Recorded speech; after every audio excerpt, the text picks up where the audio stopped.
ஆதியாகம புத்தகம் 2ஆம் அதிகாரம்.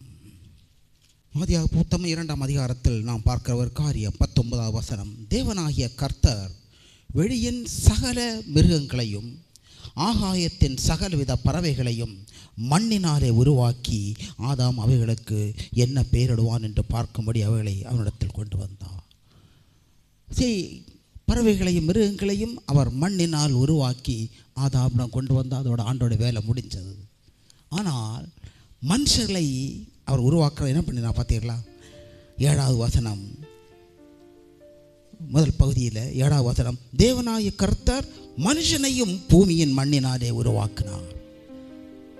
பறவைகளையும் மிருகங்களையும் மண்ணினால் உருவாக்கின தேவன் அதோடு விட்டு விட்டார். ஆனால் அதே மண்ணினால் மனுஷனை உருவாக்கிவிட்டு இங்கே 1ஆம் அதிகாரம் 27ஆம் வசனத்தில் பாருங்கள். 1:27 தேவன் தம்முடைய சாயலாக மனுஷனை சிருஷ்டித்தார். அதற்கு பிறகு 2ஆம் அதிகாரம் 7வது வசனம் பிற்பகுதியில் அவனுக்குள் ஜீவ சுவாசத்தை அவன் நாசியிலே ஊதுகிறார். முதல்ல மிருகத்தையோ பறவைகளைப் போல் அல்லாமல் மனுஷனை மண்ணினால் உருவாக்கிவிட்டு முதலில் சாயலை கொடுக்கிறார். அதற்கு பிறகு அவர் நாசியிலே ஜீவனை ஊதுகிறார். எதற்காக? மனுஷனின் பேர் இருக்கிற ஒரு உயர்ந்த எண்ணத்தினால் மண்ணினால் உருவாக்கினால் இவர்கள் மிருகங்களைப் போல அல்ல, பறவைகளைப் போல் அல்ல.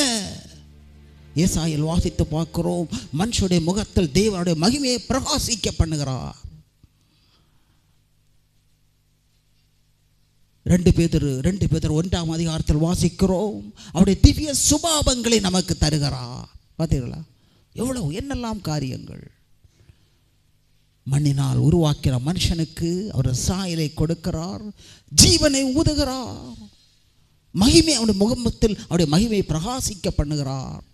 அதுக்கு பிறகு அவருடைய திவ்ய சுபாவங்களில் அவன் பங்குள்ளாகவும் பொருட்டு அந்த சுபாவத்தை கொடுக்கிறார். ஆகவே இந்த காரியங்கள் இப்போ வாருங்கள் காரியத்திற்கு. இந்த ஒவ்வொரு காரியங்களும் நமக்குள் நிறைவேற வேண்டும். அதற்காகத்தான் ஆண்டவர் பாடுகளையும் உபத்திரவங்களையும் நிந்தைகளையும் எல்லாவற்றையும் அனுமதிக்கிறார். இப்போது புரிந்ததா தேவனுக்கு எவ்வளோ பெரிய வேலை என்று? ஆகவே நம்ம ரோமர் 8:29 ரோமர் 8:29 பழைய ஏற்பாடில் போல் நம்மை பூமிக்குரிய ஐஸ்வர்யத்தை சுதந்திரிப்பதல்ல நம்முடைய அழைப்பு, அதல்ல தேவனுடைய எண்ணம். எவ்வளோ மேன்மையான அழைப்பு! அதோடைய இதயத்தின் ஏக்கம் என்ன? ரோமர் புத்தகம் 8ஆம் அதிகாரம் பாருங்கள் 29. தம்முடைய குமாரன் அநேக சகோதரர்களுக்குள்ளே முதற் பேரவனாய் இருக்கும் பொருட்டு தேவன் எவர்களை முன்குறித்தாரோ அவர்களை தம்முடைய குமாரனுக்கு சாயலுக்கு ஒப்பாயிருப்பதற்கு முன்குறித்தார். தன்னுடைய குமாரின் சாயலுக்கு ஒப்பாயிருக்க வேண்டும். எதில்? வாயின் வார்த்தையிலும், சிந்தையிலும், செயலிலும், நடையிலும், சபையை கட்டுவதிலும், குடும்பத்தை கட்டுவதிலும், எல்லாவற்றிலும் ஏகபுத்தனாய் கிறிஸ்தவன் சாயலுக்கு ஒப்பாய் நம்மை உருவாக்குவதே தேவனுடைய தாகம். ஆக ஊழியக்காரருடைய பங்கென்றால் சபையை கட்டுவது மட்டுமல்ல, நீங்கள் சபையை கட்டுகிறீர்கள், தேவன் உங்களை கட்டுகிறார். அவர் நம்மை கட்டுவதற்கு ஒரு ஊழியக்காரன் தன்னை ஒப்புக் கொடுக்காவிட்டால் சபையை கட்டுவதற்கு ஆண்டவர் அவனுக்கு அவனுடைய கரம், தேவனுடைய கரம் அவனோடு இருக்காது. அவர் தான் சுய முயற்சியினால் அந்த மனுஷன் தான் சபையை கட்ட வேண்டும். ஆகவே இந்த நாட்களில் மட்டுமல்ல, நம்மை அவருடைய ஏகபுத்தனா கிறிஸ்தவன் சாயலுக்கு ஒப்பாய் உருவாக்கும்படி அழைத்த தேவன் பாருங்க 30ஆம் வசனம். எவர்களை முன்குறித்தாரோ அவர்களை அழைத்தும் இருக்கிறார், எவர்களை அழைத்தாரோ அவர்களை நீதிமான்களாக்கியும் இருக்கிறார், எவர்களை நீதிமான்களாக்கினாரோ அவர்களை மகிமைப்படுத்தி இருக்கிறார். எவ்வளவு மேன்மையான அழைப்பு பாருங்கள். எவர்கள் நம்ம முன்குறித்த நம்மை அவர் அழைத்திருக்கிறார், முன்குறித்து விட்டு அழைத்திருக்கிறார். எப்பொழுது? தாயின் வயிற்றில் கருவில் உருவாவதற்கு முன்னே நம்மை முன்குறித்தார். உருவான பிறகு நம்மை அழைக்கிறார். பாருங்க, அழைத்து தேவனுடைய தாகமெல்லாம் நம்மை நீதிமான்களாக்குகிறார். நம்மை ஒரு ஊழியக்காரர் நீதிமான்களாக்க வேண்டுமென்றால் எப்படி நீதிமான் ஆக்குவார்? மறந்து விடாதீர்கள், ஒரு மனுஷனை நீதிமானாக ஆண்டவர் உருவாக்க வேண்டும் என்றால் அந்த மனுஷனை அநேக விதமான அநீதிகளினுடைய போகபடி நடத்துவார். தாவீது தேவனுக்கு முன்னால் யாரு? நீதிமான். எப்படி? அநேக வருடங்கள் சவுலும் கூட்டமான துரத்தி கொண்டு காரணமே இல்லாமல் துரத்தி அநீதியாய் எவ்வளோ பாடுகள், எவ்வளோ உபத்திரவங்கள். ஒவ்வொரு நாளும் அவன் அங்கிருந்து ஓடி காடுகள், குகைகள், மலைகள் என்று ஓடிக்கொண்டே இருக்கிறான். அநீதியாக அநேக வருடங்கள் நடத்தப்பட்டார். கடைசியில் அநேக வருடத்தின் முடிவில் அவனை தேவனே நீதிமானாக முடிசூட்டுகிறார். இதற்காகவே நாம் அழைக்கப்பட்டிருக்கிறோம். கிறிஸ்து அன்பார்ந்த சகோதர சகோதரிலே, நினைத்து பாருங்கள். மோசையுடைய 40 வருட 120 வருடம் மோசே பூமியில் வாழ்ந்தார். அதை 3 பாகங்களாக பிரிக்கப்படுகிறது. 40 வருடங்கள். முதல் 40 வருடம் பார்வோனின் அரண்மனையில் சகல அந்தஸ்தோடும் கலைத்திறனோடு வாழ்ந்தான் மோசே. அந்த 40 வருடம் முடிந்தவுடன் ஆண்டவர் என்ன செய்தார்? சூழ்நிலைகளை அனுமதித்து ஆண்டவரை அவனை வனாந்தரத்துக்கு கொண்டு போகிறார். கொண்டு போய் பாருங்கள், அவனை ஒரு அடிமை போல் நடத்துகிறார். அரண்மனையில் உயர்ந்த ஒரு ஸ்தானத்தில் சகல மரியாதைகளோடு நடத்தப்பட்டவன் வனாந்தரத்தில் ஆடுகளை மேய்க்கிற அடிமையாக நடத்தப்படுகிறான். பாருங்க எவ்வளவு வித்தியாசம். அதுக்கு பிறகு 40 வருடங்கள் அவனை உருவாக்கி ஏற்ற பாத்திரமான பிறகு ஆண்டோடைய சாட்சி எப்படி இருந்தது? மோசையை பற்றி, மோசையை போல் இந்த பூமியில் சாந்த குணமுள்ளவனை நான் கண்டதில்லைங்கிறார் ஆண்டவர். மோசை என்னோடு மறைமுகமாக அல்ல, முகமுகமாக பேசுகிறான். என்னாகமம் 12ஆம் அதிகாரத்தில் வாசித்து பாருங்கள், 7-8 வசனங்கள். மறைமுகமாக அல்ல, முகமுகமாக பேசுகிறான். அவன் என் சாயலை காண்கிறான். அவன் என் வீட்டில் அங்கு உண்மை உள்ளவன். 1000 மனுஷனுடைய சாட்சியை காட்டிலும் தேவனுடைய ஒரு வார்த்தை நிறைந்த சாட்சி எவ்வளவோ மேன்மையானது. ஒரு மனுஷனுடைய சாட்சி பார்த்தீங்கன்னா, தேவனுடைய சாட்சி எவ்வளோ நாளாயிற்று? இதற்கு 1-2 அல்ல, 40 வருடங்கள் வனாந்தரத்தில் மோசையை ஒரு அடிமையாய் நடத்தினார். எவ்வளவாய் அவன் பழிக்கப்பட்டிருப்பான், எவ்வளவாய் அவன் கேவலமாக அவன் அவமதிக்கப்பட்டிருப்பான், எவ்வளவாய் பழி சுமத்தப்பட்டிருப்பான். இதெல்லாம் முடிகிற வேளையில் தேவனுடைய சாட்சி. ஆகவே இந்த நாட்களிலாவது அதுக்கப்புறம் என்ன நடந்தது? 3வது 40 வருடங்கள். 3வது 40 வருடங்கள் தேவன் என்ன செய்தார்? அவனை அநேக லட்சம் ஜனங்களை வழி நடத்தும் ஒரு ஆவிக்குரிய தலைவனாக மோசை உயர்த்துகிறார். மட்டுமல்ல, வல்லமை நிறைந்த ஒரு ஊழியக்காரர். பார்த்தீர்களா? கரங்களை உயர்த்துகிறான், செங்கடல் 2ஆக திறக்கிறது. கரங்களை உயர்த்துகிறான். என்ன நடந்தது? நைல் நதி இரத்தமாக மாறுகிறது. அந்த அளவுக்கு ஒரு வல்லமை நிறைந்த ஒரு ஊழியக்காரனாக ஆண்டவர் உயர்த்துகிறார்.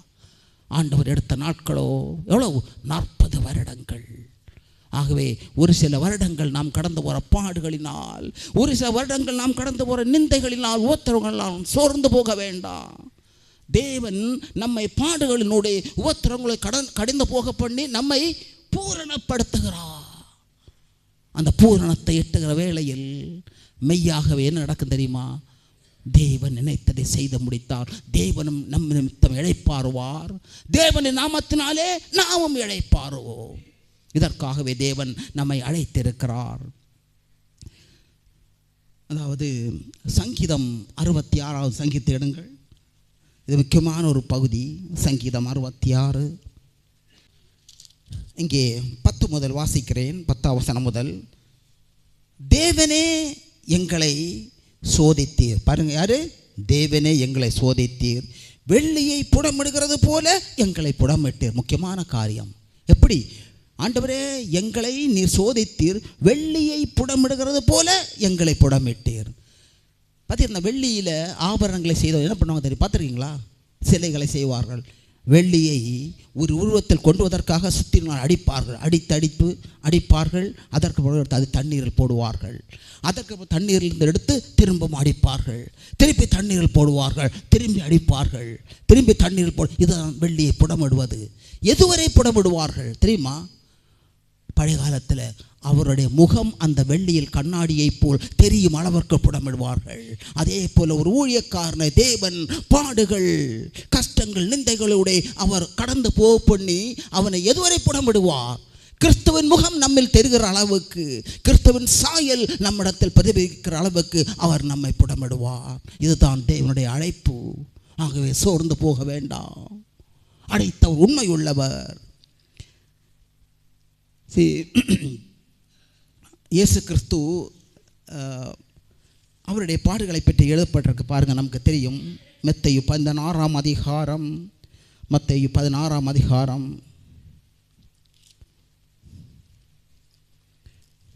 மத்தேயு 16ஆம் அதிகாரம் 21 பாருங்கள். 21. அது முதல் இயேசு தாம் எருசலேமுக்கு போய் மூப்பராலும் பிரதான ஆசாரியராலும் வேதப்பராலும் பல பாடுகள் பட்டு, பாருங்க, பல பாடுகளுக்கு பட்டு கொலையுண்ட 3ஆம் நாளில் உயிர்த்தெழுக வேண்டும் என்பதை தம்முடைய சீஷர்களுக்கு சொன்னார்.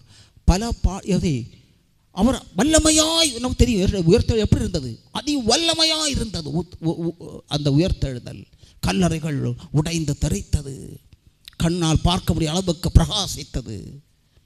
ஏன்? அதற்கொப்பாய் அவருடைய பாடுகளும் அதிகமாக இருந்தது. பல பாடுகள் பட்ட பிறகுதான் பிதா உயர்த்தெழ பண்ணினார். அதே போல நம்மையும் இந்த பூமியில் பல பாடுகளினுடைய கடந்து போக பண்ணி, பல கஷ்டங்களுடைய உடைந்து போக பண்ணி நம்மை பாவத்துக்கு மேலாய் நம்மை உயர்த்துகிறார். அதாவது பாவத்தில் நம்மை உயர்த்தெழ பண்ணுகிறார். ஒரு காலத்தில் பாவம் நம்மை ஆளுகை செய்தது. ஆளுகை செய்த பாவமோ நாம் இப்படி ஆளுகை செய்ய வேண்டும், பாவத்துக்கு மேலாக நம்ம உயர்த்துகிறார்.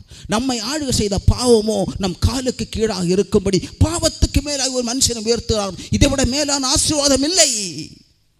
ஆகவே இந்த நாட்களிலாவது நம்முடைய அழைப்பை மனதில் கொண்டு ஜாக்கிரதையாக ஒரு வாழ்க்கை வாழ நாம் கற்றுக்கொள்ளுவோம். நான் சொன்னேன், ஒவ்வொரு விதமான அழைப்பு ஒவ்வொரு மனுஷருக்கு ஞாபகம் இருக்க. இப்பொழுது கேட்டோம், மோசே யோசேப்பை, அவர் எகிப்தில் அடிமையாய் விற்கப்பட்டான். அடிமையாயிருந்த யோசேப்பை ஏற்ற காலத்தில் அவர் ராஜாவுக்கு அடுத்த ஸ்தானத்தில் அவர் உயர்த்துகிறார். ஆனால் அதே போல மோசேயோ சகல வசதிகளோடு வாழ்ந்தவன், அவனையோ அடிமையாக கொண்டு வந்து அவனை அங்கே உடைத்து உருவாக்குகிறார். ஒவ்வொருவருக்குமே ஒவ்வொரு விதமான வழிகள். ஆகவே நாம் தேவனிடம் கேள்வி கேட்க முடியாது.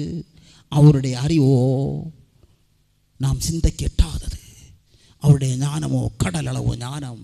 ஆகவே ஒரே ஒரு காரியம், அவருடைய வல்லமையான கரங்களுக்கும் கிரியைகளுக்கும் செயல்களுக்கும் நம்மை மனத்தாழ்மையோடு ஒப்புக் கொடுப்பதே மேன்மையான காரியம். தேவனிடம் கேள்வி கேட்க போனால் நான் சொல்லுகிறேன், நாமே நமக்கு இடராயிருப்போம். தேவனிடம் கேள்வி கேட்க வேண்டாம். ஆனால் ஒரு காரியத்தை மறந்து விடாதீர்கள், எதை செய்தாலும் தேவன் நம்முடைய நன்மைக்கென்று செய்கிற தேவன், நம்மை உடைத்து உருவாக்குவதற்கென்று செய்கிற தேவன், ஏகபுத்த கிறிஸ்தவன் சாயலுக்கென்று நம்மை உருவாக்குவதற்கென்று அனுமதிக்கிற தேவன். அதை மட்டும் நம்முடைய இருதயத்தில் ஆழமாய் நாம் எழுதி கொள்ளுவோம். கிறிஸ்து அன்பார்ந்த தேவ ஊழியர்களே, நினைத்து விடாதீர்கள். ஞாபகம் இருக்கிறதா? நீங்கள்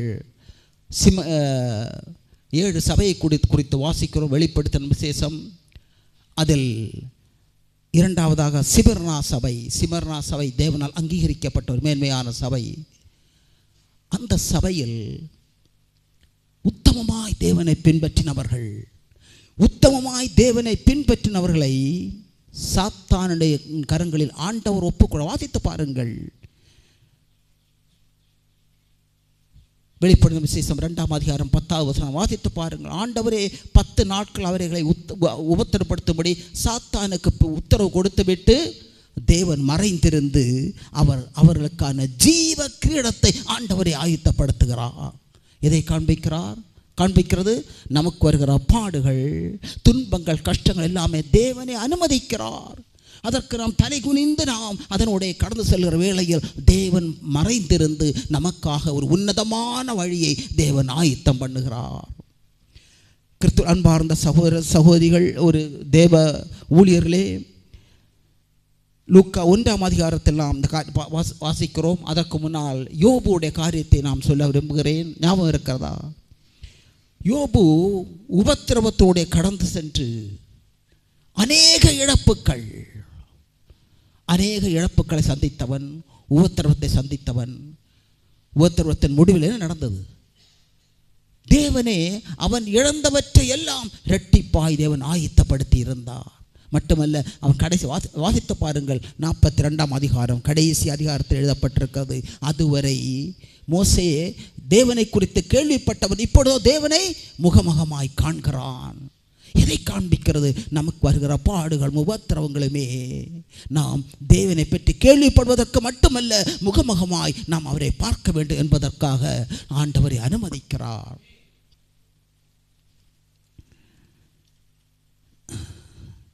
லூக்கா 1ஆம் அதிகாரம்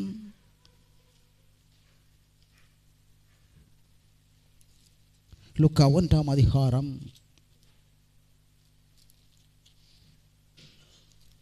இங்கே நாம் பார்க்கிறோம், மரியாள். ஒரு நாள் மரியாள் வீட்டுக்குள் தேவதூதன் வந்து மரியாளிடம் சொன்ன காரியம் 28. அவள் இருந்த வீட்டில் தேவதூதன் பிரவேசித்து, கிருபை பெற்றவளே வாழ்க, கர்த்தர் உன்னுடனே இருக்கிறார், ஸ்திரீகளுக்குள்ளே நீ ஆசீர்வதிக்கப்பட்டவள். ஓகே, மட்டுமல்ல, நீங்கள் அதுக்கு பிறகு நடந்த காரியம் ஆண்டவர் சொல்கிறார், மரியாளை ஏற்ற காலத்தில் தூதன் சொல்கிறான், ஒரு குழந்தையினை பெற்றெடுப்பாய். அவள் எப்படி ஆகும் என்று கேட்டதுக்கு, பரிசுத்த ஆவியானவருக்குள்ளே வரும், நீ பலன் அடைவாய். ஆனால் மரியாளோ அந்த பரிசுத்த ஆவியானவருக்கு இங்கே பாருங்க 38ஆம் வசனம். அதற்கு மரியாள், இதோ நான் ஆண்டவருக்கு அடிமை, உம்முடைய வார்த்தையின்படி எனக்கு ஆக கடவதென்று ஒப்பு கொடுக்கிறாள்.